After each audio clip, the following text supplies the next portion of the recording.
makikialam ang militaryo dun sa mga panawagan ng taong bayan na kumilos ang gobyerno at Marcos resign niya yung panawagan dun sa rally ng O anong gagawin ng sundalo? Anong gusto nilang ipagawa sa sundalo? Hindi kayo magtinag dun sa mga panawagan ganun, sir, na Sino nga ang nananawagan?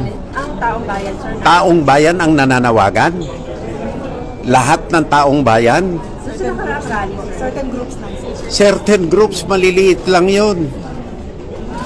Magpa-referendum kayo kung yan ang panawagan ng taong bayan.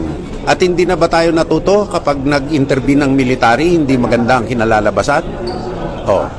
Hindi ba dapat patatagin natin ang mga institusyon natin? Hindi ang militar ang solusyon sa maraming bagay. Magmula flood control hanggang korupsyon. Hindi militar ang solusyon.